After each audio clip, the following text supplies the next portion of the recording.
I'm your daddy. I can be smart when it's important. I'm your daddy. I'm sorry to I'm your daddy. Welcome to Daddy Dailies, a podcast hosted by Not Your Daddy's Films. On a film set, dailies are sent out after a shoot day so you can see the work in progress. Daddy Dailies are conversations that go behind the scenes so you can see what work went into the process and be better armed to succeed in the industry. Daddy Dailies, hosted by Not Your Daddy's Films. Welcome back to Daddy Dailies. I'm Carlye Tamarin, and we've also got Vika Stublevine here today, and we are two of the founders of Not Your Daddy's Films. Today on the pod, we have Hanna Flint. Hanna Flint is a London-based film critic, podcaster, and author of Strong Female Character, What Movies Teach Us, and co-founder of Cinema For Gaza and the LFF Critics Support Fund. She has been covering film and culture for nearly a decade and interviewing some of the biggest stars in the world, from actors Rebecca Ferguson, John Boyega, Ruth Negga, Emma Corrin, to directors M. Night Shyamalan, Paul Thomas Anderson, and Spike Lee. Her reviews, interviews, and features have appeared in GQ, Empire, The Guardian, Time Out, BBC, Culture, and many more. In 2020, Hanna was invited to the London Critics Circle for Film and has served on the juries for the BFI Future Film Festival, London East Asian Film Festival, Cheltenham International Film Festival, and the BIFA Awards, BIFA Awards, where she is also a member of the BIFA nomination committee.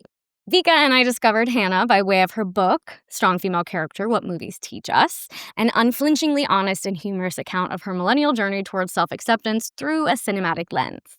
A staunch feminist of mixed-race heritage, Hanna offers a critical eye on the screen's representation of women and ethnic minorities, its impact on her life, body image, and ambitions, with the humor and eloquence that has made her a leading film critic of her generation.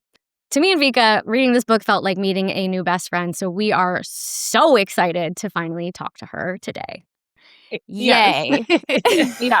Carlye actually got me your book for my birthday last year, and we have devoured it and loved it, but we'd love to start with your talking about film critics. Normally you start with an entertainment origin story, but what everyone listening should do is just go out and buy Hanna's book and read your origin story there. We're gonna plug your book like 1,000 times. So Thank you. Also, there's a new version, a yellow one, because it's so, God, the publishing industry where it's like, we want to release your book again, but like in a smaller paperback. And I was like, okay.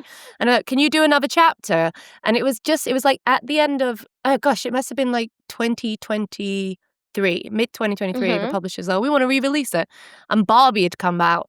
And they're like, why don't you do a chapter on Barbie? And I'm like, have you read the book? It doesn't do chapters on films. And I think, well, for me, so then I was like, what's the only thing I want to talk about? And then basically, like towards that year, it was obviously what's going on in Palestine, seeing all this stuff going on. I was like, the only thing I want to write about is like cinematic censorship and like, I guess, Palestinian, like, activism and all that thing's going on.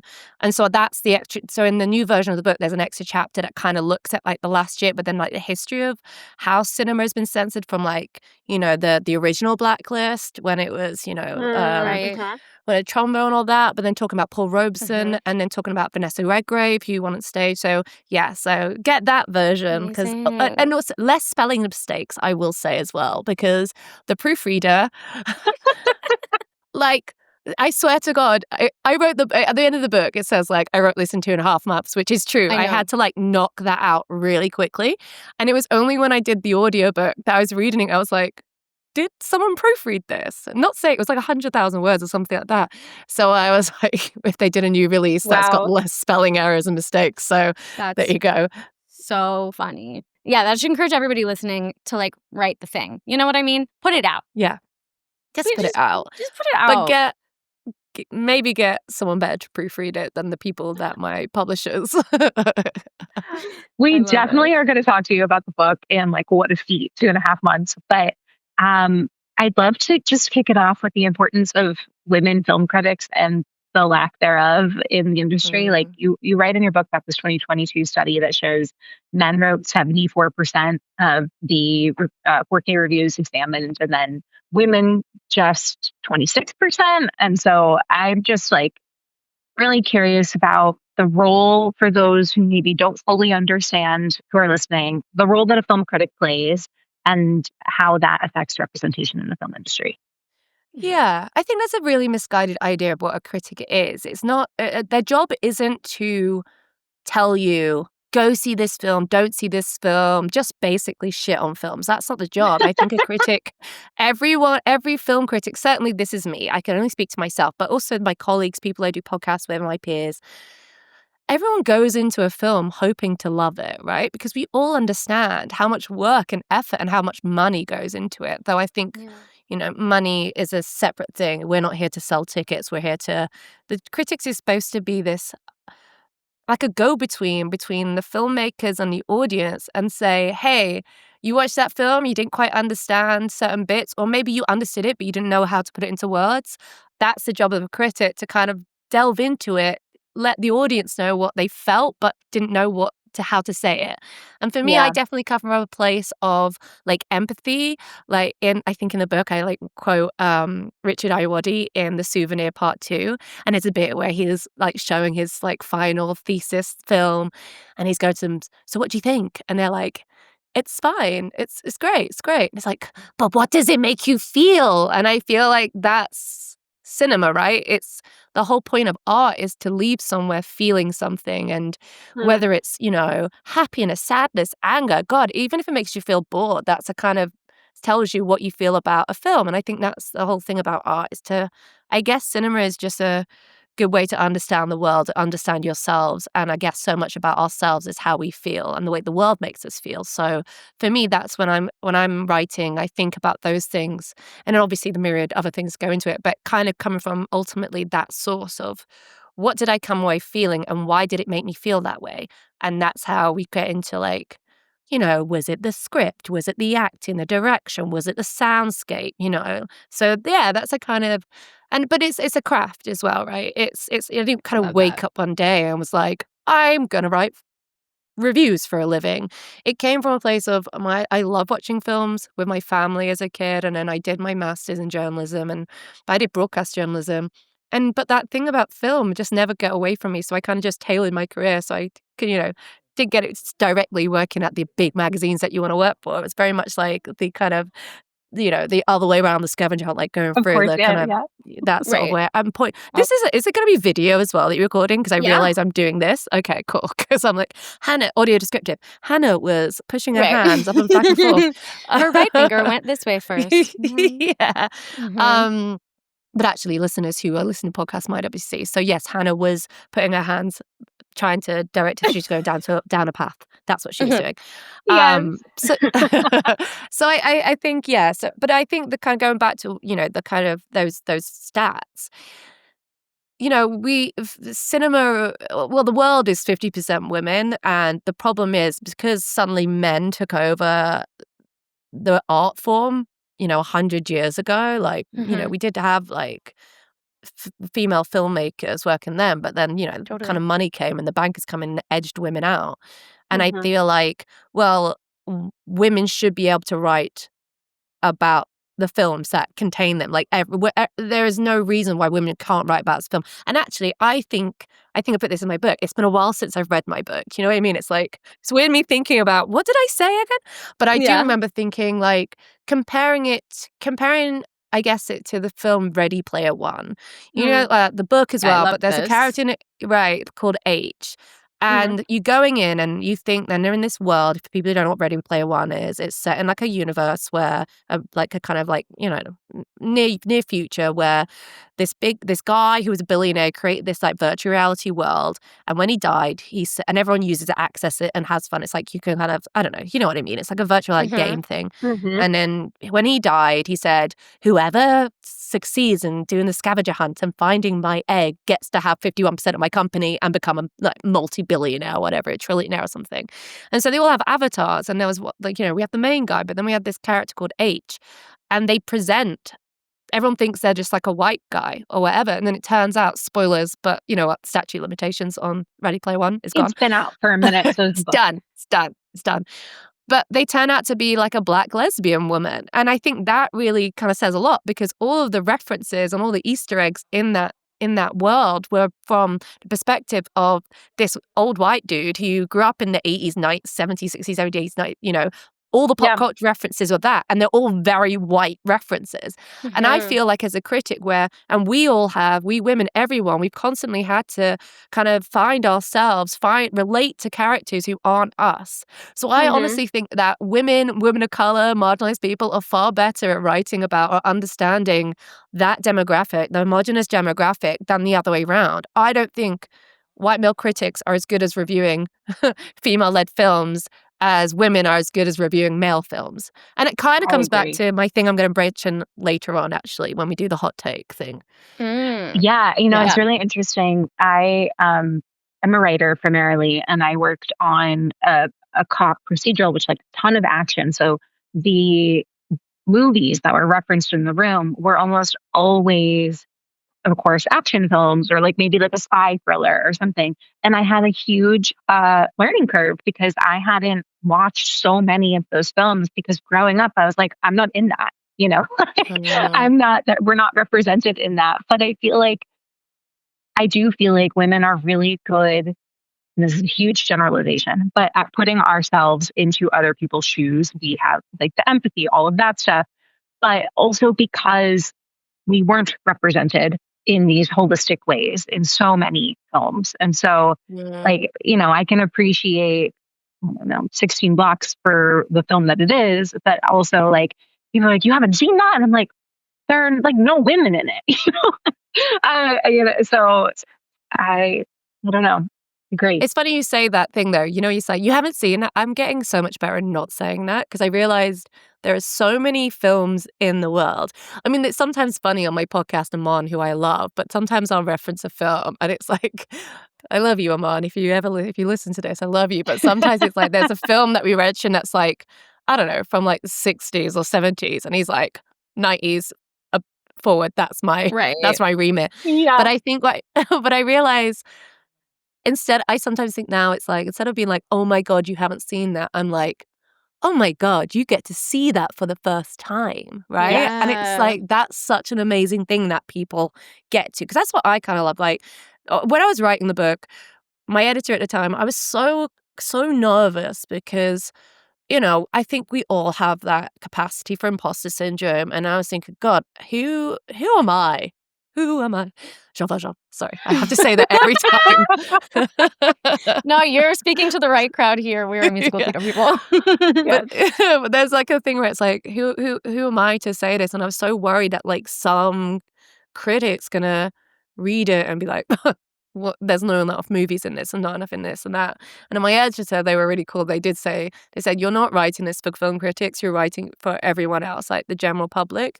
So it was really good to be able to like remind myself that I didn't have to have every single film ever written, or like every film school film in there, because to be honest, I didn't go to film school. Like I only saw Battleship Potemkin maybe like last year or a couple of years ago or something. So, and I was like, oh my God, now I understand that reference from The Untouchables. I was like Leonardo DiCaprio pointing at screen, like, yes. But also film school it's so male centric too, So it's like there's just always catching up, I think, for us to do, until we just start being like, well, fuck it, like I watch all of these kinds of things. Like, let's talk about that, just kind of creating our own. I think it's creating, like, there are more references than the ones that they teach you at school. Because I think it's like, who decides the curriculums? Who decides? I get asked every year by Sight and Sound to do, I think they stopped asking me now, because I'm kind of like when it comes to what's the 100 great films of all time. And I was like, what are the 10 best films? I'm like, I don't know. Like, I don't think, like, I hate those polls, because ultimately, how do we always encompass everything? I just think it's kind of arbitrary sort of poll. They've done better nowadays, I think, but it used to be just like all men, like all male, white male-led films, and like the one. I think Chantal Ackerman's what's it? I'm taking my feminist film critic card's been taken away. Nice. John Dillman, yes. Is that what it is? Yeah. Yes. Jean Dillman. Yeah, I think that's it. That was number one this year. And I love that one because, you have a real capacity of like force. Like, I love that film because it's like, oh, you're going to sit with this film and experience time passing. good for Chantal forcing Good you for to you. sit down and watch it. Go girl. I Yes. love that for her. Just to go back to say, like, yeah, I think we need to the more critics we have, the more references we have. And now one of the nicest things that people have said about my book was like they didn't know a lot about these Arab cinema or cinema outside the kind of norm. And so I guess that was like, or not norm, that's not the mainstream, like the kind of Western lens of how we see cinema. Because we often think about the greats within, UK and Hollywood or America. And it's like there's a whole world that's made films. Yeah. I was going to say, I would love to talk about just like how essential it is to have female critics. It's just as important as the female director, as the female editor, the writer. It completes the puzzle. And critics are not something we talk about so much to our community, just as like that is something you can be. And that's something we need you to be. Yeah. And just what role that plays in the whole ecosystem of what's made, what gets seen. Well, this is the thing. I mean, I don't necessarily think a critic's job is to try and like sell the part of that selling process. Like, right. Obviously there's definitely a sense, I think, with smaller indie films and how it's really difficult now, because one of the things we are seeing, and this kind of affects like, is the ability for films to remain in theaters. When you have so many tentpole releases, it means, and they're like 2.5 hour, whatever long, that really affects the ability to have smaller films. Now, I say smaller just in the sense of they're independent films, production companies. Like an example, like, I don't know, there was this film called Lollipop recently, which is a British film directed by Daisy May Hudson, and it's actually a fantastic film, starring Polly Sterling, and it centers on a woman who has just got out of prison, and she's trying to get her kids back, but she's stuck in this very like Kafkaesque system where she doesn't have a house to live in, and they won't help him, and it's like paperwork and bureaucracy, and it's a really like fantastic film and a really heartbreaking film, and it should be seen on as many screens as possible, but it can't really do that because sometimes they only get a run for like 1 or 2 weeks. So for me, part of my job as a critic is like, it's to raise awareness. I think that's the biggest thing. So raise awareness, and also kind of, we're always going to have art, and there's always going to be people having discourse about it, trying to understand it more, write books, or nowadays it's evolved to have podcasts, or you might have a YouTube channel. Really interestingly, I saw one of my interviews for Sinners, like my friend messaged me, it's like, you're in this, and it was like this 1.5 hour long YouTube video about black art in Sinners, and then a clip from this interview I did with Ryan Coogler's in it. I was like, this is an out of context clip, but also no reference to him. I will say to the guy, 1.5 hours is good, and I basically had the same analysis as him. I think his name's FD Signifier. I think that's his YouTube. He didn't say my name. He didn't link back to my YouTube or like put a credit in. I was like, okay. Oh, okay. Well, as a critic, we always like link back, credit the source, right? Anyway, but I guess it's that thing of like, there's different ways that we understand how we can talk about art or film or television or music or whatever. So there's always going to be, because people don't just want to watch a film. Loads of people want to know more about it. They want to get under the skin of it. And I feel that there's no way you can have criticism without everyone represented. And obviously there's the kind of, there's different levels, there's where you are in a place in the world. But for me, it's like one of my favorite critics, and I often don't agree with her assessments, but her writing is so powerful. Angelica J. Bastian at New York and Vulture, Roxana Haddadi, she's great. A friend of mine, Candice Fredericks, and Clarice Lockry, who does my podcast with me. She's a chief critic for Independent. She's a fantastic critic. And there's things where we're going to catch on to things that men might not. Yeah. Same vice versa. I remember I was reviewing a Tunisian film, and the lead character was called Alyssa. And I think I reviewed it, gosh, who did I review it for? Maybe Time Out or something. And I read a few of the reviews, and not one of them had mentioned the fact that Alyssa was the Tunisian name for Dido, Queen of Carthage, and Carthage is obviously Carthage, and it became Tunisia, and Dido, but the Tunisians called her Alyssa. And because I'm half Tunisian, I knew that, so I could put that in my review and reference that. Whereas I read all the other reviews by other people and they didn't have that reference. So there's things that you're going to know because, we don't watch films in a vacuum. We bring all of our perspective to all our lived experience and our studies and our understanding education. And so there are certain things that people are going to get, but other people won't. And that's why to have, you have to have a diversity of people, a diversity of thought. So that's why it's so important because we need to have the ability to be able to talk about things in a way that someone who is, if you're doing a Black film but led by a Black woman, that a white person who might not understand it, so they can go to a Black female critic's review and be like, oh, I get it more. And then we understand each other more. And then we can kind of check in ourselves and check with ourselves on how we, perceive things or, create stereotypes or, dismantle stereotypes. So, yeah, I think that's really why it's so vital. It's also just like, in every industry, you have to have every single person represented. And when you think about how influential cinema is in the way that we understand the world, understand each other, if we only have one perspective on it, we're going to miss the whole picture. Is there a film in recent memory that really inspired you to dig deeper on either their influences for making it or Sinners has so much. When you were talking about us, there's so many layers to that with what Coogler brought into that with the Irish, with the art, with the music, everything. So, and I found myself doing to your point, these deep dives. I'm like, okay, well, what was the meaning behind that? And is there something that really excited you and introduced you to a new world? Well, I definitely think Sinners is one because I did do a piece for the Face magazine about capitalism in it, but it was also so interesting for me. I did a piece and I interviewed this Jerry Fiki Jenkins, who was he still is a professor at, forgive me, I can't remember the place. But he basically wrote this book on the paradox of Blackness in vampire fiction. And we had this really good conversation. He was talking to me loads about the Black church and kind of the profane and the sacred and looking at the history of music, the music industry. So that for me was a film which I adore because I love vampires. That's my favorite genre.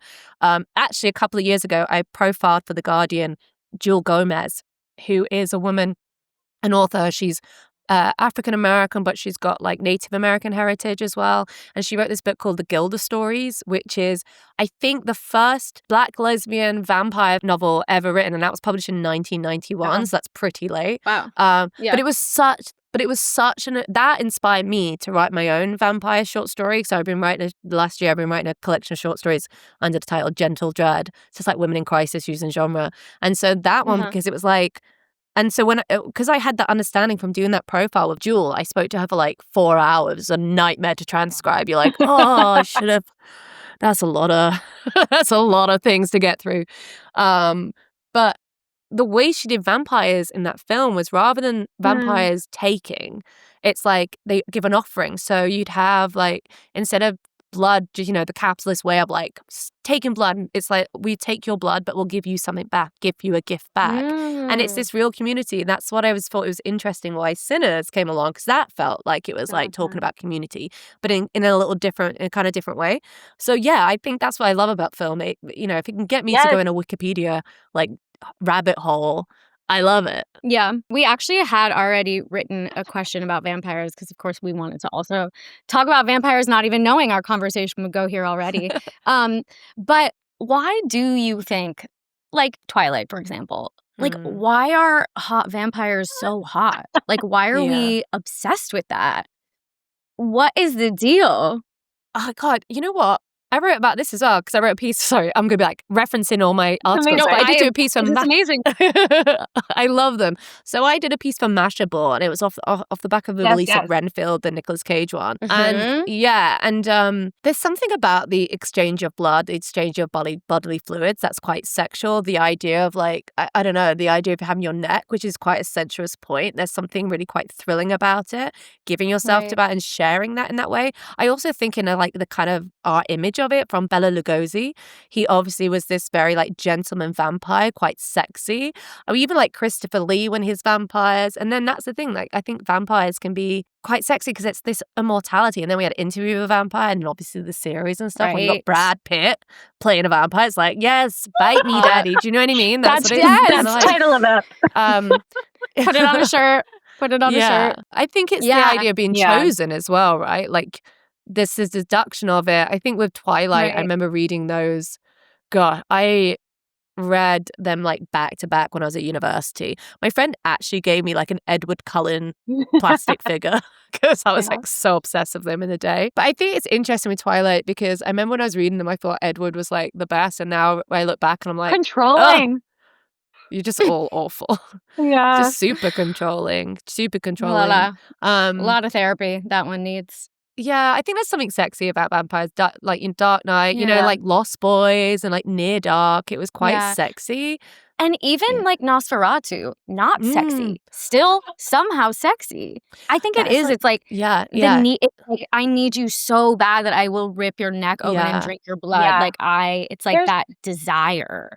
Like we're craving desire. And if you think about Francis Ford Coppola's Bram Stoker's Dracula, which again, like had, it really created this myth of like the Dracula who is seeking his immortal love, like his, you know, that's the whole thing, right? That Mina in this version, she's the reincarnation of his lost love. So this is kind of like, I will never love anyone else but you. We are destined to be together, fate. And it really feeds our like ridiculous romantic notions of the one soulmates. Like we're meant to be together across every lifetime. I think that's kind of what it goes. But Nosferatu, oh my God, that was so grotesque, but absolutely erotic. It was amazing.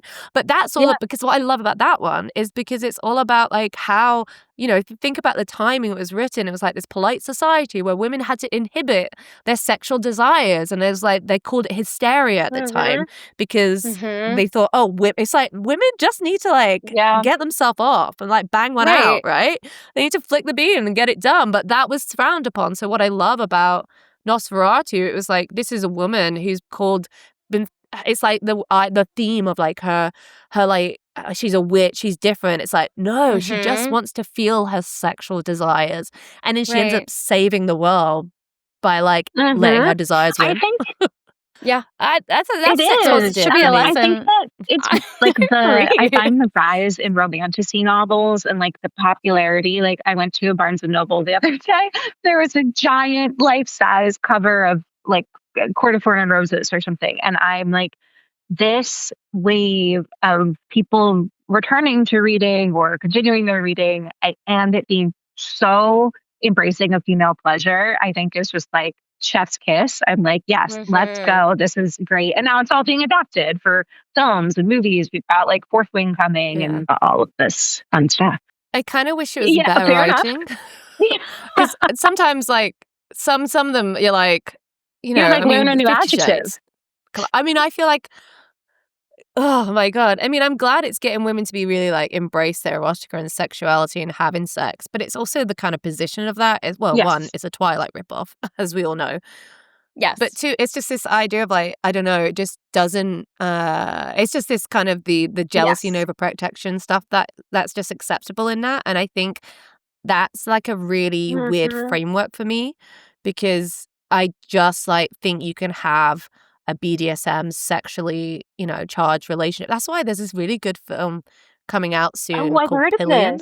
But that's actually like a gay. It's got Alexander Skarsgård and Harry Mellon, and it's written by Harry Lighton. It's adapted from a book, and I saw it at LFF this week. And that's like it's like a coming of age film about this like kind of introverted gay guy who comes out of his shell through having a BDSM relationship with Alexander Skarsgård. And oh my God, wouldn't we all find ourselves? Completely agree. And I think you do a really good job in the book of talking about like women's sexuality and the way that it's represented in film. And like I agree. And I think a woman, or however you identify, like your sexual appetite should not be, there's just the purity complex and the virginity stuff and like all of this. And I'm like, or we just want to have fun and also maybe fall in love. Yeah. Right, you write about that too. Female sexuality is and desire starting to have a reframe finally now that women are writing the stories. Because there can Yes. be those like more smutty style books, but then it can be a BDSM movie that's the most incredible writing you've ever seen. You know, like it Yeah. all deserves to exist. It's just normalizing it, right? It's just like one of my favorite scenes in Yes, I Obvious love Child, that the film. Julian Robespierre Mhm. film starring Jenny I Slate. love it I too. love that film. But there's a scene in it where like I think they've just had sex, her and Jenny Slate and Jake Lacey, and she wakes up in the morning and like her panties are next by, she's got discharge in it. I was like, that is the representation I want to see. Normalize discharge in panties, because that it's Right. like sometimes I think men, we have such this stigma.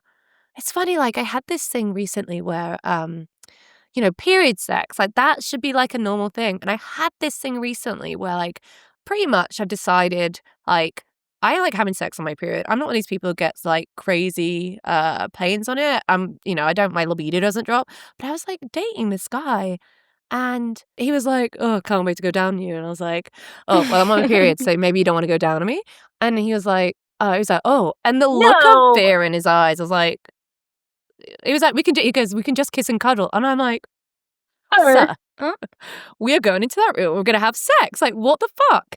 And he was like, "Oh, like A vampire would never. A vampire would lick that never. Vampire would be like, try and stop me, baby." And I'd be like, "Oh no, I don't think that's spirit blood anymore. I think that's real blood." But it was so weird for me, and I was like, it's really uncomfortable. I was like, hold on a second, like, have you never? And this guy had never had period sex before, and I was like, how can you be at the grand old age of like 37? And I'm 37, Right. like, and not. And it was that thing. That's what I mean. This is why it's so important to show on film, because I think women don't assert their needs or wants or desires because of fear of being told that like you're repulsive or that's dirty or like that's shameful. And so for me, it's like I have a very clear idea in my mind now that if I'm in that situation and someone doesn't make me feel comfortable, then I'm like, I'm out of there. Like I'm done. Right. I've got two great hands that can do probably better.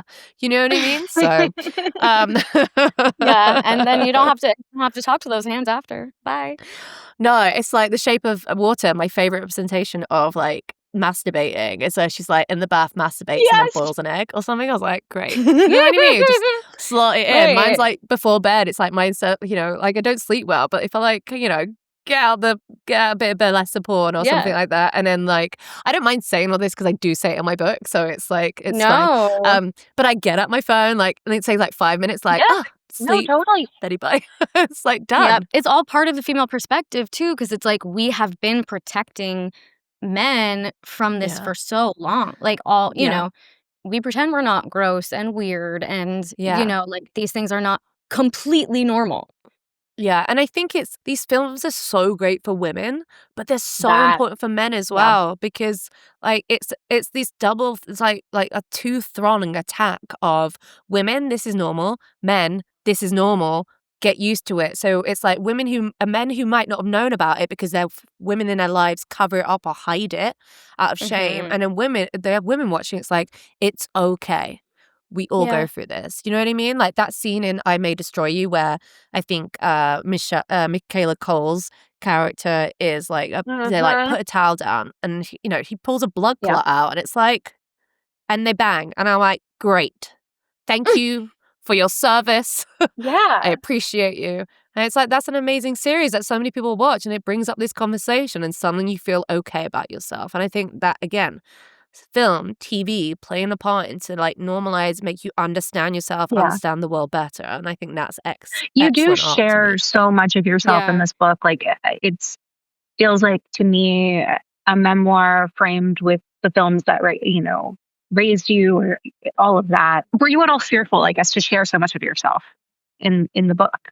The biggest thing was just about like my mom and my family because it's not, they're alive. So I was really mindful of how much to put in about, because I do a chapter on my mom, a chapter on my dad and my biological father I don't know. And I think for me, there's obviously things that I wouldn't put it in, but I try to be as, I guess it's that thing of being as truthful as possible, but knowing where I didn't have to put everything. I mean, there's so much I could have put in there, and I'm saving that for the films that I've written. I've actually started writing films this year, so it's like there's some stories that are like, oh, this is gonna be. Then I've got the protection of. Yeah. Oh no, shit! Now everyone's gonna be like, but I was like protection of fiction to like put it out there. But I made it up. Oh, who knows? I tried it first. My West End girls of script writing that Lily Allen did. It's autofiction. That's what I'll do. No, I think I think for me, actually, some of the things I definitely felt the most cathartic thing to write down, I guess, was I never really told anyone this story about many people about this story about getting assaulted when I was like 15. And it was interesting because I think when I told my mum about it, when she read it, she was like, I didn't know about this. And it's like, oh, this is why. Because as a mother, you get defensive because you're like, are you trying to say that I wasn't there for you? It's like, it wasn't. You said, why didn't you tell me? It's like, because we lived in a culture where women get blamed. Young 15-year-olds. And I was drunk and I knew, do you know what I mean? That kind of like framework. And then I guess talking about my eating disorder and having bulimia, like I never really shared that much, but that felt quite cathartic to get out because I don't know, like I don't think I've really seen much about it in a way that I've read or seen on screen in a very meaningful way. And that's why I was like, oh, this is where I can talk about what seems to like Drop Dead Gorgeous or, even this like Freddie Flintoff documentary, which I loved. He's a cricketer in the UK and he did a documentary about his bulimia. And I thought that was brilliant as like a man, as an athlete, England cricketer to talk about it. And so like that for me felt really important to share and being honest and recognizing that, I don't know, like, I guess that goes back to the title of like strong female character because I think there's this, as I do in the end of the book, it's like strong female character has become such a limited, reductive term for any kind of like super action babe. And like for me, actually, a strong female character is their strength is all their vulnerabilities and flaws. And those are what makes them so strong. Yeah. Because it feels like, oh, you're a real person. And so in a way, it's like me writing this is my way of saying, how do I, people say to me all the time, like, you're so strong, you're so confident. It's like, please. Yes. Right. Please. You write about legend and like embracing how that character embraces the light and the dark. And I love that so much because, I think it's become almost memeable, but like we contain multitudes, Yeah. I was going to say too, like you talk a lot about love and basketball. And I love that because I mean, I love that movie so much. But just talking about her is like, that's a real person. That's not a superhero that also has all of the complexities of this, of an actual superhero, the light and the dark, vulnerability being the superpower. It's so beautiful. I love I love all those sections. And that's like for me, love and basketball, because I used to play basketball and, being like a mixed kid and like, again, where was I going to see it? So I had to see it in Monica. And like Sana Lathan is so good in that film. And again, like that film's so powerful in so many ways. They show what's so brilliant about they show someone putting on a condom, Omar Epps, and their sex scene. And it's like, you don't see that a lot. We don't see often people use protection when they have sex. And you have these two teenagers having sex for the first time. Well, not him, but her. And it was like, that's a really important thing. And I remember speaking to Gina Prince Bythewood about it. And she was like, that was a really important. I wanted to make that right and make it realistic how it should be. Because again, people go away and it's like, men will often try not to use condoms, and I think it's like really important to normalize it. But it was great, and I guess like I think it's also in that film. It's this woman who's super ambitious. She wants to be the best, and like she cries when I used to get fouled out when I played basketball. I'd be on that bench like really crying, like, oh, I'm so angry, like, and I feel it. So when it's like that bit when she gets fouled out, it's like, oh, that's. I guess Gina, she was a former like teen athlete as well, so it's like very personal and autobiographical. So. I didn't quite realize until I was reading that section of the book. And our co-founder, Catherine, is writing like a women's martial arts movie. And how few films center women athletes. And I was just curious, like for fun, if there's fields or areas that you also wish that they would make movies about. Well, yeah. I mean, I've written 3 films this year. And basically, like, two of them, and my thing is, like, I'm sick and tired of film critics getting, like, shit treatment on the screen or being awful. Yeah. So I've, like, kind of done, one of my films is kind of like it's like Before Sunrise meets cool. Appropriate Behavior, but with a British accent, sort of like Mhm. rom-com in one day, where it's a film journalist who gets dumped, then has like a network sort of moment in doing a junket, and then she kind of like, how the world's falling apart, and then she meets like a guy, and they spend 22 hours together in London, and they're kind of like distracted while things are going on. So that was like a big thing for me, because I went for a breakup maybe like just over a year ago now, and I was just like, oh, where do I put all this feelings? And also like my experience, I'm 37, and like, you know, I haven't had the promised happily ever after. But I think for me, it's like, well, what is my happily ever after? It's realizing that I don't need a man to complete me. I can complete myself. So my thing is like, I really want to have like film journalists represented in a way that I feels real, and not kind of like cutthroat. I don't want to, you know, no shit. Like, I love M. Night Shyamalan, but, you know, he killed Bob Balaban in a very deserving character-wise world way in The Lady in the Water. But, like, often critics are like, you know, even in Birdman and stuff, they're just seen as awful, like, horrible people who are just out to, like, you know, apart from that scene in Ratatouille, right, that routine in Ratatouille, just get him the perfect meal, like, takes him back to his childhood. It's like, see, what does it make you feel, right? That's how it makes him feel, memory. And then I have another one, it's kind of like my version of Misery, but if it was gender swapped and set in LA. That's very fun. So that's what I'd like. That's what I like. I think there could be some more basketball films like that. 100%. Trying to think out. I mean, netball is such a massive sport that I used to, kind of not play, but that'd be interesting. What else would I think would be interesting? I don't know. It's hard, isn't it? Because in so many little ways we have got them, but I think what I'm really mindful of is so many films are like a writer or like a director or like a musician, or I feel like a lot of journalists are very flippant and like they're often like ridiculously like sexualized, like they'll sleep with their, you know, right, they do what they have to do to get it done. Right. Like I mean, spies. yeah, like The French Dispatch, I love that film, but I also feel like, oh, so you have Frances McDormand fuck the subject of her profile for this magazine. It's like, okay, all right, of course, because we all fuck our interviewees, you know. That's the kind of feels like they want to do. But what else is the point? Yeah. I love what you said too about like, because Vika and I talk about this a lot because we are the single daddies of the five of us, and also like mid-30s. I had a breakup after a relationship of like 6-7 years, 2.5 years ago, and then that's when I was like, oh yeah, I can put this energy. What if I put it into this company or like this thing for women, this thing for myself? What happens? And we've grown so much, and it's been exciting, I think, for the two of us to keep checking each other of being like, yo, we can like really we can have a different rom-com ending to our life. Yeah. You know what I mean? Like, what if like we keep digging into like what we want? And then in the end, that doesn't take away from having a partner or not. But we can choose this version right now. And how lucky are we? Yeah, I think that's why I feel so lucky and privileged every day. Like, I get to write about films for a living. That's a pretty privileged job. Not that I work hard for it, but I guess this is why in other ways I try and do like volunteering and do charity stuff and elsewhere and try and... But I think that thing, you know...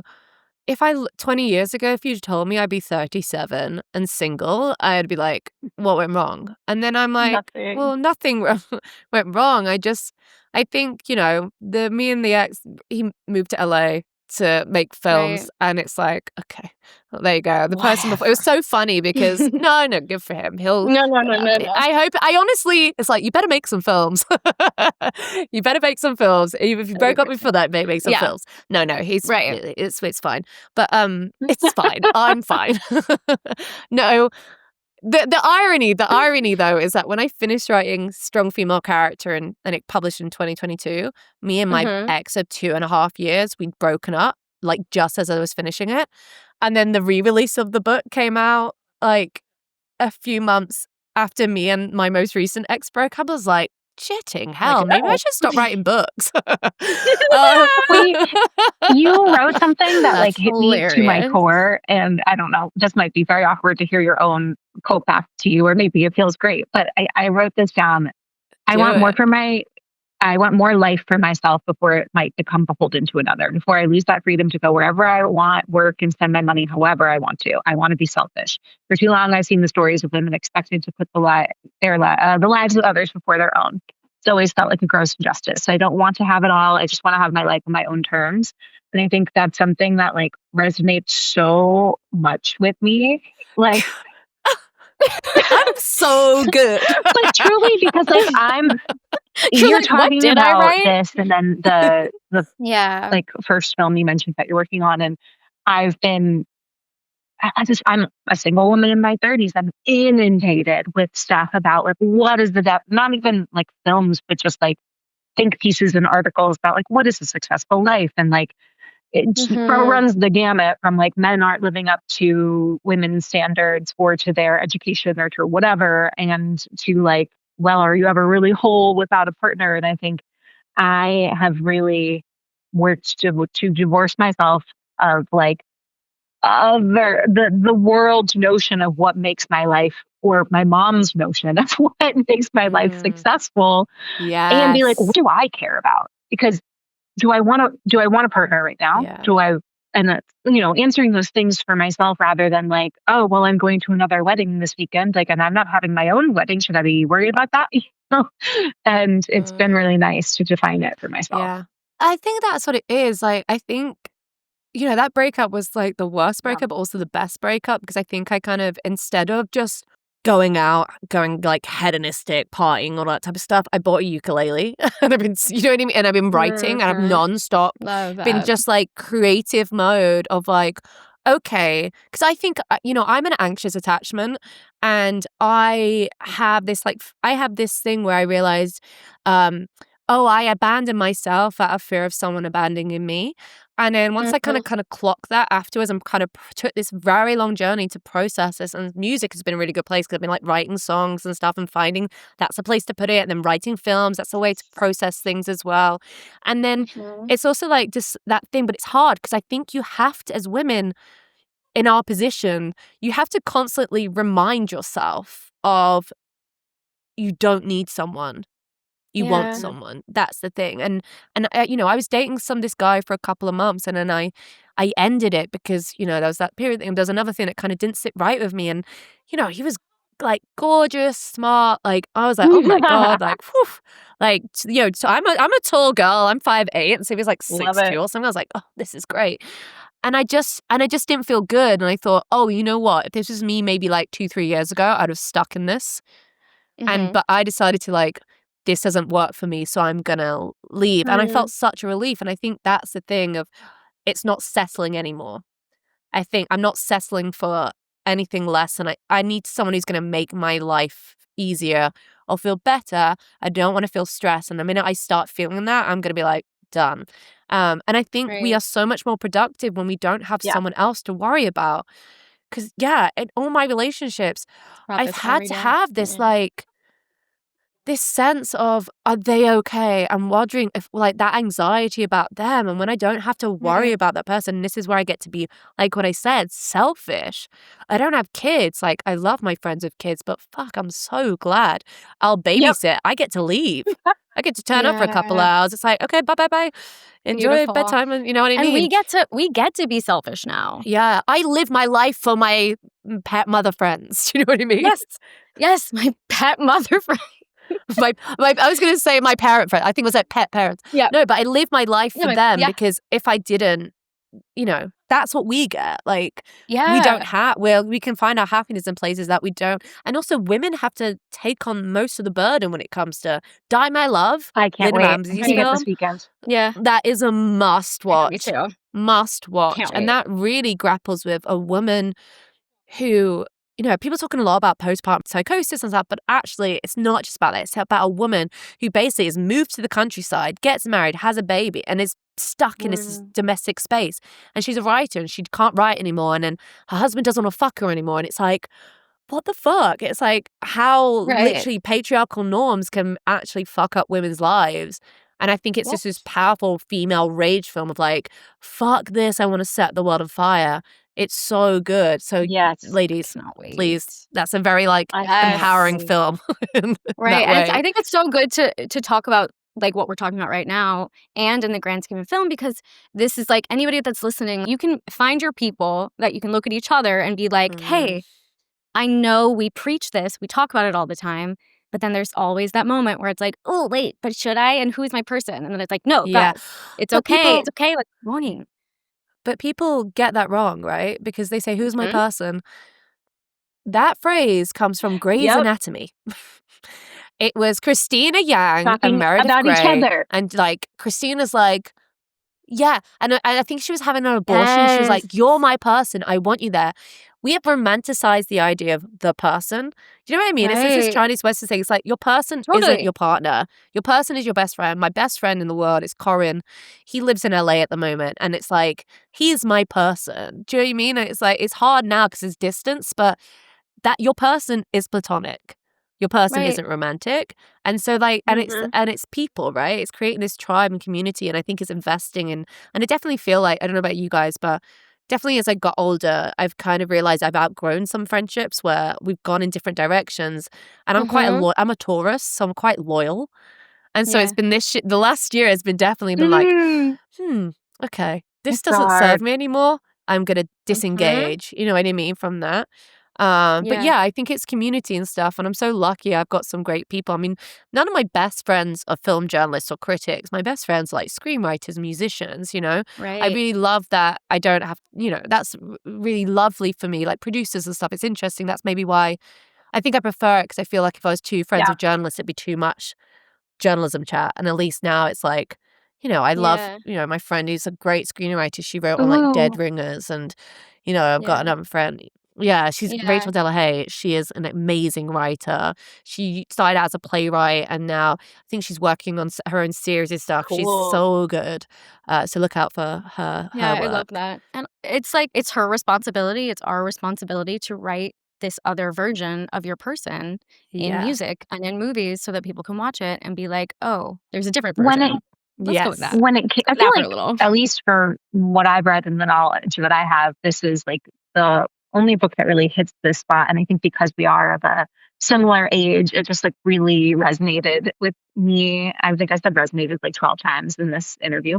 But you wrote it so fast. Like 2.5 months is crazy. And how did the book come to be? Was that something that you were like, I want to write a book? Or did publishers approach you based on your interviews and articles? Yeah. Well, I kind of always wanted to write a book, and I always thought I would do like, I had this idea of doing like a memoir, but like a sexcapade memoir or something, because I thought, again, do you know what I mean? Because I thought, oh, I don't mind talking about this, and I feel like people don't talk about sex. You know, I've done my time. I've got the war wounds. It's like, give me a whiskey, sit down, kid. But I think so. There's a writer called Negga Shukla who was a fan. He had this agency called Good Literary Agency. He was a fan of my film writing, and he was like, have you ever thought about it in a book? And I was like, yes. And then we kind of brainstormed kind of ideas. I got an agent. They represented me. But honestly, I tell you what though, like, I'm just gonna be really honest. They offered me this, so I did it with Footnote Publishing, and this is the state of the industry. I kind of thought that I was gonna get maybe like 10K or something, because non-fiction books, you know, I know people around. The first offer they offered me was £1,500 to write this book, and I was like, that is, how many words do you want me to write? Because on average, not that film criticism does a lot, but like I get like £100 to do like 80 words, right? So times that by however many, 100,000 words. That's really bad. And then my agent managed to go back, so I got £2,500 advance for my book, which is considerably low. And it kind of, I don't know if you read that book, Yellowface. But I thought that book was quite interesting, because it kind of told you like, oh, they make bestsellers because they want to put money behind it. The more they give you as an advance, the more they're going to put and invest into it. So, you know, it was an upstart imprint as part of Bonnier Books. And then I had this, I was like, oh, well, why don't I do like a film criticism thing, but then do it for my life, so it's not just like a pure memoir. That way I can like, you know, zoom in and zoom out. and kind of like have elastic bands go in and out. And then I had the idea of like doing like different chapters, different sections. So kind of like, it's really like a collection of essays, right? Personal essays in a way. But I thought having that through line. And then, yeah, I mean, honestly, I had like, it was really difficult to write because they gave me such a short amount of time to write it. I signed a deal and they were like, okay, we need it by this time. And I think it was because they're a new imprint and they wanted to get a book out quickly. And it was like, because I'm a journalist, I'm used to deadlines. So honestly, I used to smoke. Like I vape now. But I swear to God, I was locked in my flat and I was writing like 10,000 words a week just to get it done. I know some of them I wrote in like a day, but some of them took a lot longer. But it really kind of, I felt I didn't shower much. I didn't really get out. I was smoking so much. I'd have, what I'd do is like, I'd go outside my flat to have a cigarette and I'd be on my phone, like reading back what I've just written. Because like, it's like seeing it on a different thing. I was like, okay, yeah, I can switch around and going back to it and stuff. Yeah, it kind of didn't do much for my mental health, I will say. But yeah, I'm proud of it. I'm kind of, you know what I mean? I'm really proud. It kind of, in a way, that's why I kind of put the end. It's like, if you love it, I wrote in 2.5 months. So if you hate it, I wrote in 2.5 months. What do you expect? Do you know what I mean? It's like my get out of jail. I love it. I love it so much. But that experience definitely made me reassess. Like, I'd never had an agent before. It made me reassess what I would do. Like, if I wanted to read out another book or a short story collection, because I don't think I had the best representation. I ended up leaving that agency because when I did my new book, I kind of negotiate. I'm a freelancer. I negotiated so much of my fees, all this type of stuff. And then when it came to doing the book, I negotiated that fee and I was like, I don't want to give you 10% of it or whatever, 20% of this, because I did it even doing the audiobook, I had to fight and I had to say, no, I don't fight, but I said to them, cool, are they going to pay me? Because it was 3 days. And they said, they don't normally pay. It's like, well, are they going to pay an actor to do it? They can pay me to do it. And then I realized within the industry, actually, authors don't, as a kind of rule, don't get paid to do their audiobooks. So that was me advocating for myself. So I just, one glad thing is I'm an advocate. So I just kind of, when it came to the book, I kind of fired them. And then now they did such a bad job. They were like so sorry that they gave me all the rights back. So that agency couldn't get any more money from any of my books. Not like I get massive royalty statements. I think I got like 60 quid or something last time. Wow. But, No, I think that's so... It's some people have bought it. I know, with the strikes and everything, I know a lot of screenwriters who are writing books. I think they've always maybe wanted to write a book, but this has felt like a really good time with the sort of way things are slowly coming back to life. And I'm learning so much more about the publishing world. So that's all fascinating. Yeah.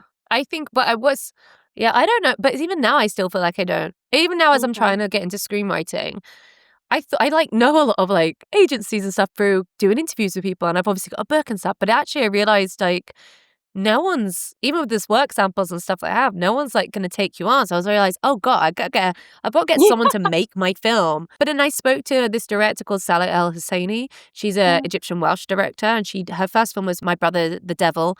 And then she recently did The Swimmers, which was on Netflix as well. And she told me that when she was made My Brother the Devil, she didn't have an agent. And what she did was hire a contract lawyer to look over the thing to make a deal. That's what she said to me. And I thought that's really good advice.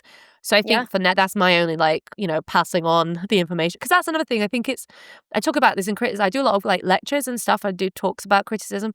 We need to share the information, share the wealth of knowledge that we have. Because I think there's this idea that we're all competing with each other. Therefore, we kind of keep things, how much we're getting paid or this. I'm like, tell everyone what I get paid. I'm like, you should be asking for this. So me and my friends, if we get asked to do a Q&A, they'll say, what did you get? And I was like, I got this. What did you get? So we know that we're getting the same amount. I think it's that sharing of information and creating a community, because sure, if you're not part of a union, like there's the NUJ here and the Critics Circle, but the Critics Circle's not a union. The NUJ is not really the same thing, but it's kind of, the value of writers is depleting every year. Like the amount we're getting paid for what we do, which is insane, especially in screenwriting, which is like you cannot have a film without a script. And it's wild to me how little they want to pay people. I think I did a piece about how AI is coming up. But I tested something the other day. I wrote these song lyrics and I was in ChatGPT and I was like, what do you think of this song? I was like, oh my God, it's great. Should I improve it? And I was like, okay, try. And it came back. It was awful. And it made me feel so Good. much better. I was like, you have, like, okay, well, they're not taking over anytime soon. It was just Right. insane They're not how ready. badly it was. They're They not. not They're not ready. because they're not Yeah. ready. I don't think They're they'll just ever like. We should. regurgitating. Yeah, but then also it's like how is this better? Like they changed lines in it. I was like, what? This Yeah. doesn't even make sense anymore. And I said, this is bad. I told them, I was like, this is bad. It's like, sorry. Yeah. Yeah, you're right. Yours is bad. I was Yeah. like, good. Yep. They're learning. That's what I call AI learning. And also when I think about it, it's like when I put those lyrics in it, they're so personal. I have all the context in my head to understand what makes this work.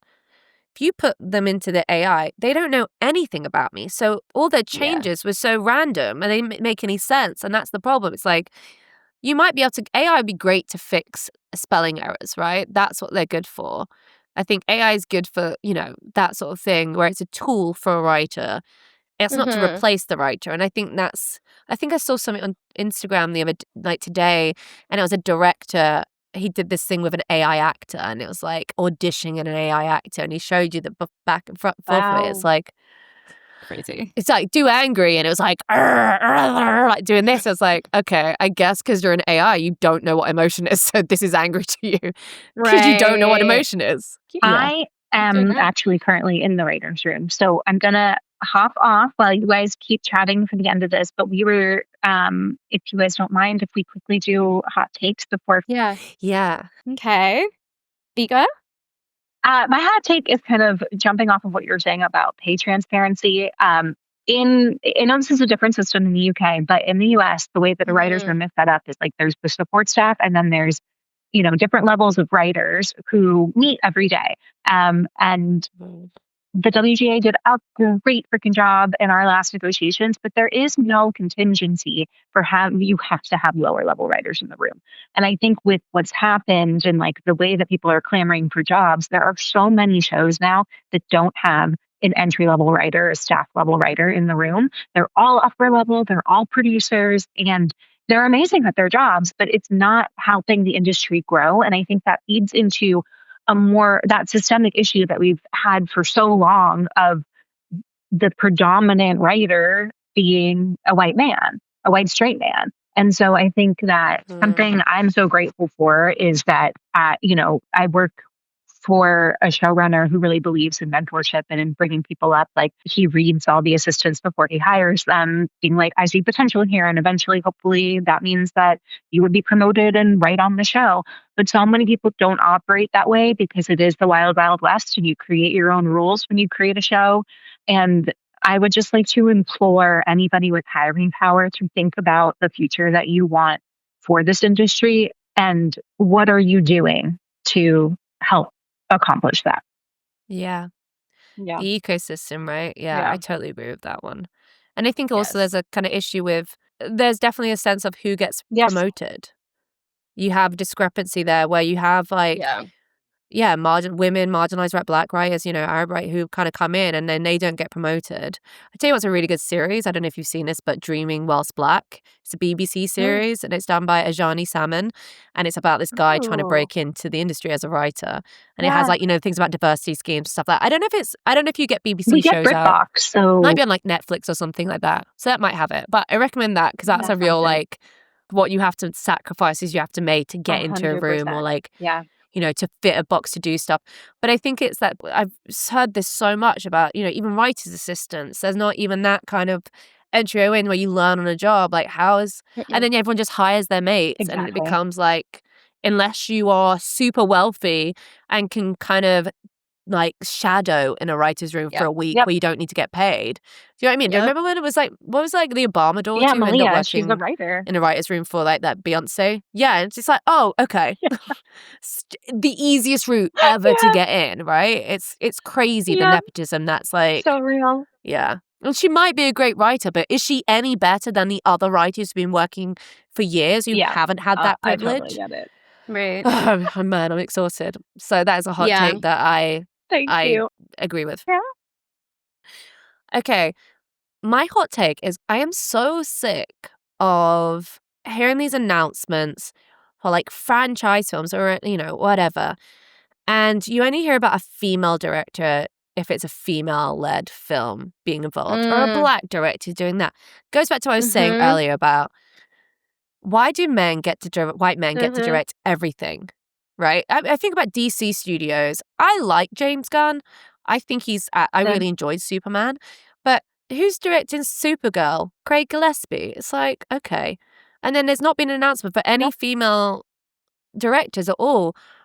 I think the only one who's kind of bucked the trend I can think of, really, is Catherine Bigelow. If you think like what she did, Point Break, Near Dark, what is it? What, UB47 Widowmaker or whatever that, UB40 or something like that. Hurt Locker. I think Jessica Chastain's, what was that one Zero called? Dark 30. Zero Dark 30. I feel like that's the few films that she's, and House of Dynamite, which I haven't watched yet, have got female leads. She's directed films that are kind of mostly about men. And I just get really frustrated when it's like every time there's an announcement, it's like, I would love it to be announced that who's directing, I don't know, Fantastic Four. Oh my God, it's Ava DuVernay. Or like, I don't know, Gillian Robespierre. Why is it we always end up having these franchise things where we box female directors or marginalized directors or any directors, like they can have this small pool to work in, whereas white men get to work in everything. And that's what I'm sick and tired of. That's my hot take. Change it. I love Cinema, it. I'm bored. It's a good one. All right. Goodbye. Had so much fun. Okay, bye, See V. ya. Okay, so my hot take is on the rebooting of classics. Let's not do it. Let's not do it. Like, I get it. There's some I've been excited for, and I understand, like, the money behind it. But I just think, like, there are so many people with so many stories that are amazing. And all we do is, like, find short films, find, filmmakers that excite us, like a lot of emerging filmmakers and their stories. I've just been blown away the past 3 years that we've been doing this of how much incredibly new and fresh and important material there is. And that just makes every time they reboot, like, I don't know. They're doing Buffy. Yeah, They're doing Buffy. Buffy is beloved. Maybe there should be like a time window. Like, okay, it has to be X amount of years have gone by. I totally agree with you on that, because I do think it's this, it's all factors into this risk-averse culture where every IP is king. So instead of paying a new writer we already own this property, let's just get someone to redo it. And then it's also, I wrote a thing for Vogue recently about why is the next wave of period dramas so white, and we've got reboot, it is reboots, right? Isn't it? It's like Sense and Sensibility, Pride and Prejudice. What's the third one? Wuthering Heights. Yes. And they're so white. And it's all like you have people of color, but they're supporting areas. This is why I did a Cinema For Gaza table read recently. And it was maybe the most, like, I produced this, I spent 8 months on it, produced this table read, and the money was raised for medical aid for Palestinians. We did it at this Troxy 2,000-seat venue. And we got like Ambika Mod, Daisy Ridley, Amar Chadha Patel, Himesh Patel, Mira Sial. We got Marwan Rizwan, Susan Wacombe. We had maybe the most diverse Pride and Prejudice cast ever put together. Aisha Hart, Bilal Hasna. And the actors are there. So if you're going to do a reboot, at least do it in a way that we haven't seen it before. Or my other thing is, I think, why reboot a perfect film? Why not? Yeah. Why don't we reboot crap films? Do you know what I mean? That's when you can do a reboot. Yes. Imagine if it's not going to be better. Yes, if it could be improved upon, great. Yeah.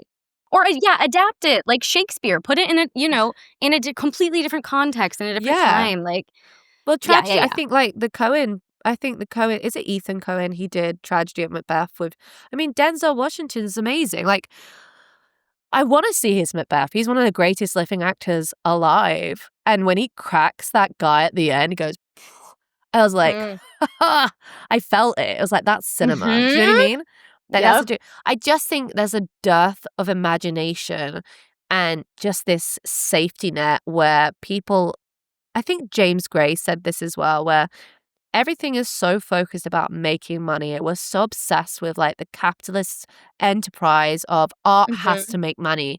Art doesn't have to make money.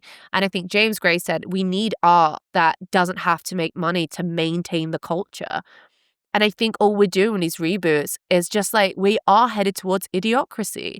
Like we've already had a second. Trump got back into power. Oh my God. Like I feel like we're waiting for the world to just burn down a bit, and hopefully Yep. there'll be some good movies that come out of it. It's our only hope. Yeah, reboot the apocalypse. Yeah. But not But no, I like totally in our agree. real lives. Mhm. Yeah. Yeah. No, I agree with that one. Yeah. Well, that's our hot takes. It's been so fun.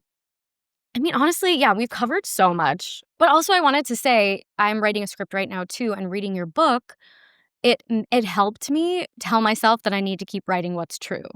Yes. And I wanted to tell you that because it meant a lot to me, and like just how open you are about like sex and all of that stuff. It's like I get nervous, but then I read that and I was like, no, we can do it. Yeah. We have to write the raunchy stuff because we are horny, raunchy people. Like, Yeah. be brave. That's so nice to hear. I think that's really nice to hear. And it's also writing that book for myself because, you know, as much as I can critique stuff and the things that I love, there's also so much great stuff out there that's super inspiring when you watch something like, you know, watching Lynn Ramsey's Dime I Love. I was like, oh my God, this is the, you know, I watched Nouvelle Vague recently, which is Nouvelle Vague, which is the Richard Linklater film about Jean-Luc Godard, making his first film. And you watch these things and it's like, God, like that's the writing. It's like true. Like, how do you make things true? So it's really nice to hear that's inspired you. And again, like I think wrote that book as a kind of like stepping stone. God, I was trying to say stepping stone earlier on when I was doing that thing with the hand, and I've really finally realized stepping stone. So like callback. Stepping stone is what I was trying to say. But I think it's that thing of like, I think, you know, I used to want to be an actress like when I was a kid, and I was like, there goes that dream. Because I sent my well, no, I sent a letter to I think I put it in the book where I sent there's this show called Blue Peter in the UK, and it was like this kids show, and it did a thing when the Harry Potter films were coming out. It's like, send in your photo and you could be Hermione Granger. And as you can see, I could be Hermione Granger with this bushy hair. So I remember getting a photo that was taken on a disposable, getting it like printed at this, you know, back in the day before like smartphones were around. Put it in an envelope, writing a letter, going out, and never heard back. And I was like, I think saw Hermione Granger's cast, and I was like, yeah, there you go, that's it, acting's done. That was the end of that dream. But I think I kind of, exactly. Like, God, that's such a good Barry Keoghan. Yeah. But I think I've spent 15 years of my life writing about films, and for me, what I want to do now is, as I kind of try and enter screenwriting, is fill in the gap of what I don't see. You know, I'm a British Arab woman, mixed woman, but I'm not, you know, I'm not Muslim. I don't have a connection to like my Tunisian family. I was raised by two white parents. And so I feel like so much of Arab stories are very like specific, and there's so much about Arab pain. And I think only in the last few years we've had things like from Shireen Darbis, who, you know, she did Amrika, or we have like Rami or Mo. But like for me, I don't feel like that's my experience. I love it because I love seeing Arab stories on screen. But what I loved about Rami, that TV show, was that it got into like the very like good, the bad, the ugly of dating and like being a person and how religion comes into that. For me, I mean, my grandmother was a Catholic, and I think I have got, maybe I used to go to mass with her a bit. And so I'm not baptized or anything, but I think maybe I have, because I have a lot of guilt. So I feel like she's a Catholic. I've got that. You know what I mean? It's like, it's in there. It's in there. I was like, So I think for me, it's like, I just want to write stories that are, you know, all my leads are going to be Arab women, like British Arab women or whatever Arab women. I just don't want to write. I could write films for anyone else, but personally, it's like, if I'm going to get into this industry and try and write, I don't want to just write a film that you sell and then suddenly, okay, let's change all the characters to fit. I read the script of Fresh recently. You know, that kind of, that cannibal horror that was on Disney Plus, and it had Daisy Edgar Jones, and it's got Sebastian Stan in it, and she dates some guy, and he turns out to be he turns out to like kidnapping women so that he can like harvest their meat for people who want to eat.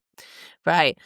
Yeah. I remember reading this. I read the script for that recently, and the description of that lead character was curvaceous, like full figured, and no shade to Daisy Edgar Jones. You are lean as hell. Like when they're bits, like, why would someone pick you for harvesting meat? There's barely any meat on you. And Absolutely. and it's not a thing, but that's what I'm saying. Why it's so sad. It's like that had a very specific character in mind of this way a woman looks, a fuller figure woman, and then it basically gets kind of condensed into like Daisy Edgar Jones, who's a great actress, but was she right for the character of Noah? Yeah. You know, but that's what I mean. And I guess that's the kind of fear. Like, do you have that fear when you're kind of like, when you're making films and writing stuff? It's like, are you going to sell it and suddenly you have no autonomy over that script once it's sold? Yeah, absolutely. That's like the scariest part. Unless, we just keep figuring out how to, then we have to be the producer, and then we have to, just keep learning every single job and actually be that multi-hyphenate so that we can have any semblance of control. Yeah. Mhm. I mean, that's exactly why Margot Robbie is playing Kathy Earnshaw in Wuthering Heights, a 19-year-old. She dies when she's 19. Margot, you're my age. What Margot? It's like when they cast when Kevin Spacey cast himself as Barbie Darren, and it's like, dude, right. Of course, you're 30 years older than that. I find that really weird. No, you're too weird old. As fuck. Everyone talks about the Heathcliff casting in that Wuthering Heights, which I am disappointed about because it should have been like a mixed person to do it. Yeah, biracial person to do it. Yes, but no one's talking about the Margot Robbie thing. I love Margot, but she's a producer. She's producing that film. She's like, I am playing Kathy. I don't care what anyone says. Just do some de-aging. Do the Irishman on me. Do that. Whatever you do for Robert De Niro, do for me. Right. Perfect. Oh my God, that's so funny. But it is so true. I was an actor. I mean, I am still an actor. I acted for a long time. And then when I started writing and directing, first of all, it came out of anger because I didn't like how I was being treated. And I was like, okay, if I think I can do better, I have to learn how to do better. Started doing that. And when I started writing like a lot of action, like very dark action comedy, because one, I was just angry, and two, it didn't exist for me. Like, this was even before like Deadpool came out. You know what I mean? There wasn't even that much comedy and action, and I was like, but I want to do that, and I don't get to do that for whatever reason, and it doesn't exist. So it's like we just have to keep filling these holes of what doesn't exist. Yes, and like if you end up acting in your own stuff too, then you do. Like you never know where it's gonna go. Yeah, and I think definitely in the action genre, I mean, I got a friend of mine, a director called Jade Ang Jackman, and she's done a lot of shorts and have been action shorts, and she's writing her first feature, which is like a kind of motocross kind of heisty thing. But she loves that space. She has a kind of a platform called Babes with Blade that she has it with a stunt woman called Aisha Hussein. And basically, Aisha Hussein is one of the very few women of color stunt women. Because so I wrote a piece a while ago for about this, I guess, writing this down. The Fall Guy and about stunts. And actually, when you look at it, there is barely any women of color registered on the stunt registry because you have to pass. I was speaking to Aisha about it. You have to pass a certain amount of skill sets in order to be on the registry. And then what you end up having in these action films is, she's been in quite a lot. She was in Deadpool versus Wolverine. She played Psylocke. What's her name? Is that Psylocke? Oh, yeah. You know the one that, she played that. She's been in a few things, and because she's half Indian, half I want to say Yemen. She's Arab, South Asian mix, and it's great to see her. She was in a Harry Styles music video once as well, so she can ride. She's very good with blades and stuff like that. Yeah. So it's just really interesting how like they've created this platform in order to kind of embolden women to show that they're out there, and I'm just so excited for Jade because I've known her we met at the Box, like this nightclub in London, like 10-15 years ago, and it's so funny because we're like, I swear to God, so many people I've met at the Box, and I'm like, look at us now, look how far we've come. I know. Around a table getting like watered down vodka cranberries, and now it's look at us, I know. We're doing well. But that's amazing. I think it's that thing of, again, it goes back to why aren't more women in that space when, I think about, I saw recently, like in The Dark Knight Rises, when Anne Hathaway is in it, they were going to get a guy stuntman to do the scenes on a stunt on the bike. Instead, they got this female motocross like champion because the stunt coordinator was like, women and men look very different on bikes. And it's like, yes, absolutely. So I think it's that thing, if you just put the effort in, look a bit, cast your nets wider. People say they aren't there. It's like they are there. You just got to look in the right places and actually put a bit more time into it, right?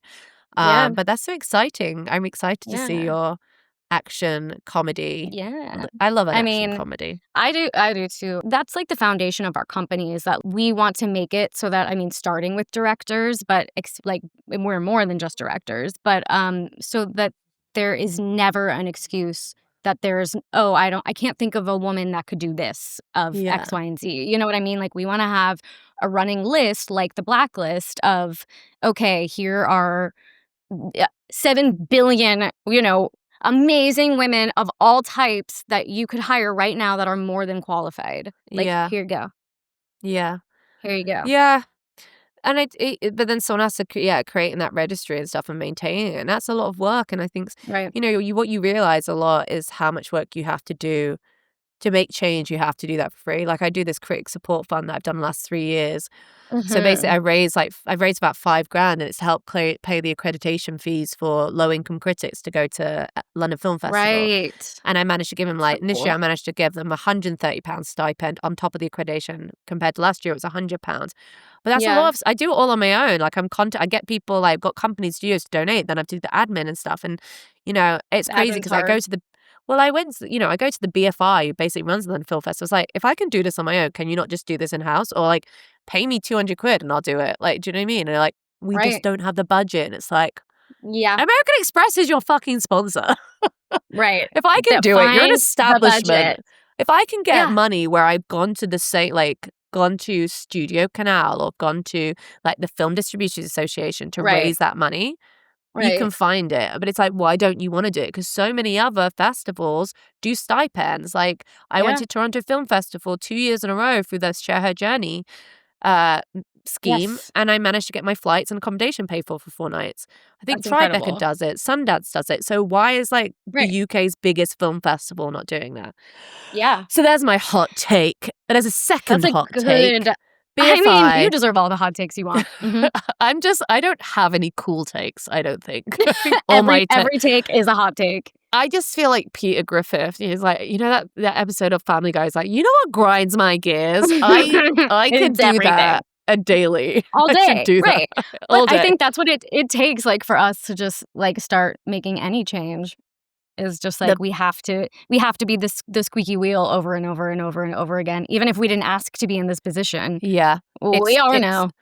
It's channeling that frustration, that rage into something meaningful, and it's all about an ecosystem. And I have my own level of privilege, and so for me it's like, well, what can I do to make it easier for the next person who doesn't have the same access that I have? And I don't, Totally. Everyone's, I think intersectionality, when you factor into it, that's a big thing. And I don't know, I feel like there's a lot of people who talk a lot of, moan a lot, but they don't do anything. And that annoys me the most. Don't put your hand up and say stuff if you're not actually going to follow through, because otherwise it's just hot air. Yep. And that's I mean, people are coming up now that we're 3 years in, and we have grown exponentially, so fast. Everybody wants to be a part of it now that it's built. But it's like, well, what can you actually bring to this table? Because all the legwork, it's the 5 of us and our best friends that are right around the circle. But it's you can't. I mean, everything is so performative. Yeah. But it's we really have to weed a lot and just keep going for free for a long time and know that at some point the money's going to come. Yeah. And then saving your grievances for the group chat. Do you know how many times I've written out messages or emails? I'm like, fuck you, fuck. And then you're like, totally. Yeah. Okay, no problems. Because it's I'll it's write really essays hard to myself. Yeah. Oh my god, my notes. Oh my god, it's rage journaling to myself, and then be like, yeah, sure. And then I look back on it when I'm writing something. It's like, oh, that's a good line. Yeah, that was good. No, I'll use that. I'm literally doing that with this script that I'm writing right now. I'm going back to my breakup era, and I journaled every day because I already knew I was going to write this script, and just the lines in it, I'm just like, this is so crazy. It's so specific. It's so crazy. I love the idea that when it gets made, your ex will watch it and be like, what's her face from Euphoria? Is like, is this play about us? It's play about us? Yeah, no, I'm terrified. I had that thought the other day. I was like, oh no. Suddenly I forgot that I'm writing this, the idea is to get made and sold, like what the fuck happens then? Well, it's your story too, and it's also fictional characters' names, any, what does it say at the end of films? Any names or likenesses are purely coincidence. And covered that way. It's coincidence, yeah, obviously. At least it's better. At least you're creating art out of it instead of just like posting WhatsApp messages to like Instagram for like likes or clout. I find that. Right. I see a lot of that and I'm like, you could use that so much better. The one thing you get out of it when you see that is like, oh, that's funny. That could be used for someone else. Do you know what I mean? Right. People share too much online. It's like, save it for your scripts. Especially writers. Save it for your scripts. I think they do. I think there's like some lines I'm like, you're giving away really good lines and for sure. situations that people could just jump on. Yep. So yeah, that's why I'm not on Twitter anymore. Also, it's accessible, but yeah. Mm-hmm. So I just, my thing is it's all thirsty through the journal photos now. and ukulele videos.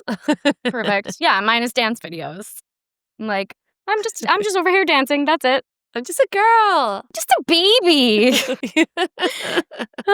Well, anyways, I don't want to take up more of your time, but this was amazing. I'm so happy that we got to do this. Same. And I'm excited like for our community because like Vika and I talk about your book all the time.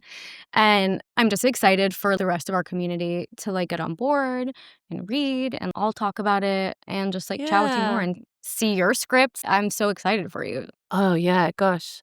Yeah, no, that's really nice. I think for me, the best, hearing people out in the wild who read your book rather than, I didn't get the big sales push and all that type of stuff. So it's really nice where it's people passing it along that way. And it's like, that's the thing that's quite nice about it. And actually, you know who gave me your book is Emma Holly Jones. I love Emma Holly Jones. I love Emma. I love her so much. I think I met her for the first time, like, because my best friend was in Mr. Malcolm's List. And was like, oh my God, you have to meet Emma. Like, you guys are going to be obsessed with each other. And so then I met Emma, and Emma was like, oh my God, you have to read Hannah's book. She's amazing. You would love her. And so then I read it, and then I gave it to Vika. I know, I'm like, I'm going to text her too. I gave it to Vika for her birthday. And so it's just so fun that it is like, it's like this web of women. Yeah, word of mouth. Like, we need to chat. We need to all chat. That's so cool. Oh, I love that so much. And also, when it's like your friends promoting it, it's like, oh, right. I know. You're like, thank you, friend. That's I know. Oh, tell us where we can find your work, what you have coming out soon that people should keep an eye on. Instagram. You can find me on Instagram at Hanna Flint. You can find some of my interviews on YouTube. You can listen to my podcast, Fade to Black podcast. There's something really cool that I can't announce, but it's coming out in next year, 2026. I'm not allowed to announce it yet, but it's just keep your eyes peeled. Anyone who likes strong female character will love this as well. And yeah, like 2026 gets a film option. That's like manifesting right now. Yep. I love it. I love it. Thank you so much for coming on. You are the best. Thank you, girls. It's so good to be on the show. I appreciate it. You're my favorite daddies. Daddy Dailies is a production of Not Your Daddy's Films, a social impact organization dedicated to educating and empowering women and non-binary creatives in TV and film. If you like what you heard today, click subscribe and leave us a positive review. If you want more Daddy episode insights and to be the first to know about in-person events, follow Daddy Dailies Pod and NYD Films on Instagram and TikTok. Daddy Dailies is edited by Vika Stubblebine and Carlye Tamarin. See you next time, Daddy.